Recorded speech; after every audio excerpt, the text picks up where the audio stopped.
নদীর পাড়ে গোসল করে বুড়া মহিলা পুত্রবধূকে বলল, আমার পিঠের মধ্যে অনেক ময়লা হয়েছে, একটু আমার পিঠটারে ভালো করে সাবান দিয়ে ঢলে দাও। পুত্রবধূটা খুব ভালো, 5 ওয়াক্ত নামাজ পড়ে, মুত্তাকি, পরহেজগার, শত চেষ্টা করতেছে শাশুড়ির পিঠের মধ্যে হাত নিয়ে মাছ দেয়, কিন্তু হাত ওই জায়গায় নিতে পারে না। হাত নিতে যা, হাতের পরিবর্তে উঠে পা। কিছুক্ষণ পরে শাশুড়ি জিজ্ঞাসা করে, কি ব্যাপার? তোমাকে বললাম আমার পিঠটাকে ভালো করে ডইলা দিতে, মাইজা দিতে, ঘটনা কি? আমি তো ডলতে পারি, কিন্তু ডলার জন্য আমার হাত না উঠে পা উঠতেছে। আমি কি করে আমার শাশুড়ির পিঠের মধ্যে পা লাগাবো? এটা তো আমার বিবিকে বাধা দিচ্ছে। আমি শত চেষ্টা করতেছি আমার হাত দিয়ে আপনার পিঠ ডলতে, অটোমেটিক রাডারের মতো আমার হাতটা আর ওইখানে জানা, পাওটা অটোমেটিক উপরে উঠতে আপনার পিঠে লাগাইতে চা, এই জন্য আমি ডলতে পারতেছি না। শাশুড়ি দুঃখ করে বলে যে, না, পা উঠলে পা দিয়েই ডইল্লা দাও, এটা তোমার দোষ না, দোষটা আমার। আমার যখন বৃদ্ধা শাশুড়ি ছিল, আমার শাশুড়ি আমাকে পিঠ ডলার জন্য বলছিল, আমি সেই দিন হাতের পরিবর্তে পা দিয়ে ডলছিলাম, এই জন্য আমার কপালেও তোমার পা ছাড়া হাত উঠবে না। আল্লাহু আকবার বলেন। এখান থেকে আমাদের শিক্ষা নেওয়ার বিষয় আছে না নাই?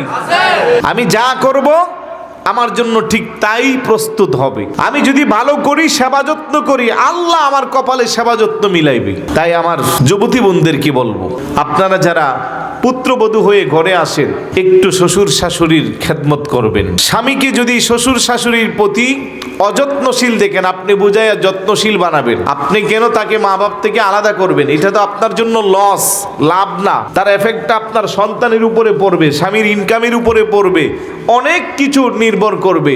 কারণ ওই জায়গা মতে ঠিক রাখতে পারলে আপনার ভবিষ্যৎ উজ্জ্বল হয়ে যাবে। আলহামদুলিল্লাহ বলবেন না? পাশাপাশি শ্বশুর শাশুড়ি যারা আছেন, আপনাদেরকেও বলবো, যে মেয়েটা জীবনের 15-20 বছর ছিল আরেক জায়গা, তার আব্বা আম্মার কাছে, আপনার সন্তানের সাথে পরিণয়ে আবদ্ধ হয়ে আপনার ঘরে চলে আসছে, সে এখন আপনাকে মা ডাকে, ছেলের বাবাকে বাবা ডাকে। আমাদের মধ্যে এমন কিছু শ্বশুর শাশুড়ি আছি যারা পুত্রবধূর উপরে অবিচার করি, আছে না নাই? এটা করা যাবে না।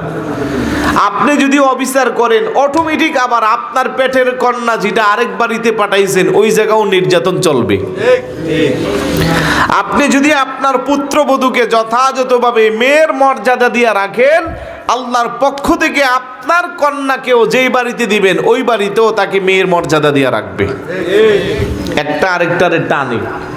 বাস্তব না হলে যারা গ্রামের মানুষ আছেন বা এরকম অভিজ্ঞতা আছেন, আপনারা খবর নিয়ে দেখেন, হয়তো কারোরটা জানেন, কারোরটা জানেন না।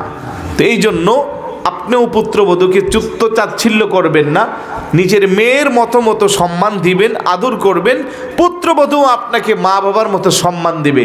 তাহলে আমাদের পারিবারিক যেই দ্বন্দ্ব কলহ, যেই কারণে মা বাবাকে বৃদ্ধাশ্রমে পাঠাতে হয়, যেই কারণে সন্তানরা মা বাবার থেকে পৃথক হয়ে যায়, যেই কারণে মা বাবার খোঁজখবর নেই না, মা বাবাকে টাকা পয়সা দেয় না, এগুলো দূর হয়ে যাবে।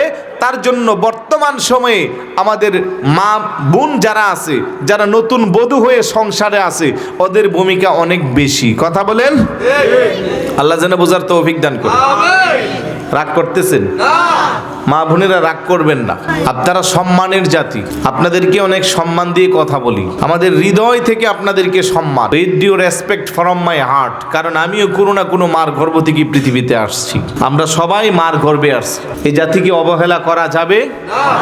অসম্মান দেওয়া যাবে? তাদেরকে সম্মান দিব। তাদের কদমের নিচে সন্তানের জান্নাত। সুবহানাল্লাহ বলবেন না? আল্লাহ যেন বোঝার তৌফিক দান করে।